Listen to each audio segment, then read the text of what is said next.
Hey everyone, Somebody's Gun here with another episode of Hindsight Rotations. We're going to be looking at Zino and Item. I just want to say thank you to Item for sharing these replays with me. These are going to be a couple duo games from the recent Fishy Cup. These two placed second. They did very well. So this is kind of going to be a mashup of some key points. We're going to take a look at how they recycle old builds, are decisive in their decisions and actions. They don't start fights during rotations, low ground pressure, play and building and sticking together. What I do want to point out is how well these guys use old builds. So you see they're following someone else's path, saving materials because that's vital. In squads, you could kind of get away with overbuilding, using a bunch of materials because you have an extra two people to carry materials. In duos, you have 3,000 less total materials, and that's key. You got to use your materials wisely, and during this whole rotate, they use maybe less than 100 mats. They use some here to kind of base up, but that's once they're in zone.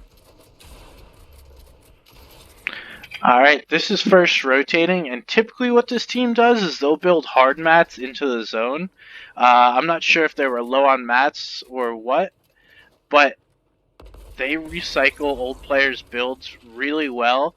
Actually, they're not low on mats. They get a refresh there, a free refresh here, but they choose not to waste their materials to save them for later in the game, and it really works out for them.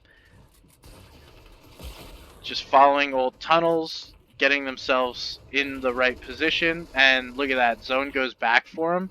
So it's a huge advantage for them. They have plenty of mats now, didn't waste any on that most recent rotate.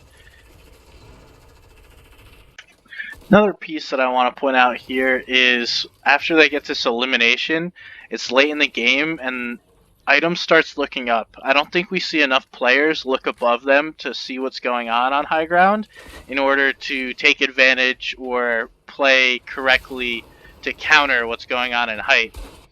As well, we see him look into zone because we know the floppers are strong. Now he knows that player's in zone. He's aware that there's going to be more players in zone, but he's also got to check out what's going on below him. He's helping his boy Zino out as he takes down Benji Fishy. And then once again, looking back in the zone, you have to be aware of players chilling in the zone. The flopper meta is strong right now, and there was 2 or 3 players we saw chilling in the zone. Alright, this is another game by Zino and Item here, and they're right in the middle of zone, right before 50-50, and this is just a smart play by these two. We see Zino's looking into where zone's going, Item comes over, he's like, hey, let me check it out. Alright, they both know how they're going to rotate, they probably communicated that, and now they're off. This could be a very poor rotate, say they decide to fight those guys rotating with them, or they start to get focused by the mass of players already in zone. But one thing I've noticed from this team is they're not going to pick fights while they're rotating, which is very intelligent. And we'll see them use another play where they drop a trap on the low ground and then pressure players above. This time it works out very well for them. Just constant fire, RPGs, forcing these players to fall down below.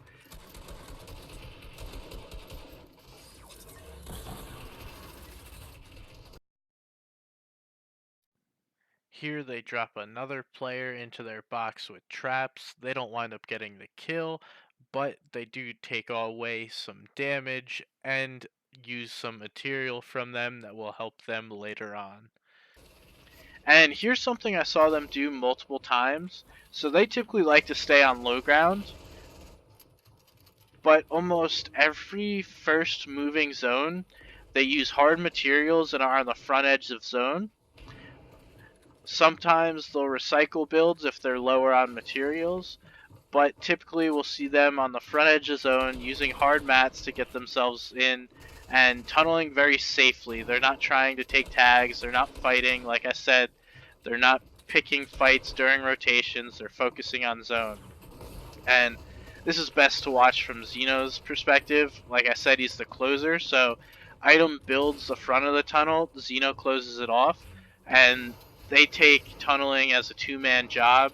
It's well played, and I like to see them do that because it's more effective that way. Zino gets to get picks, itemm gets to focus on rotation. Now again, here we see them sticking together, working as a team, playing as a single unit.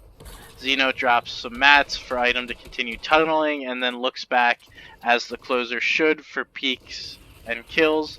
One thing that this team does well is they don't peek for too long.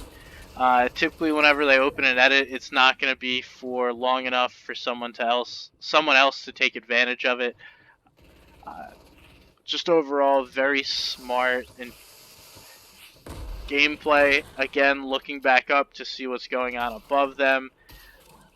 Grabbing materials in zone, which is something we don't always see players do, is looking into zone for extra materials. The grappler allows you to do that. And the rest of this is kind of just some endgame chaos. Well, I hope you guys enjoyed that. Again, thanks to itemm and Zino for being able to watch their gameplay. If you did enjoy the video, please subscribe or follow me on Twitter. And thanks again for watching. I'll see you guys next time.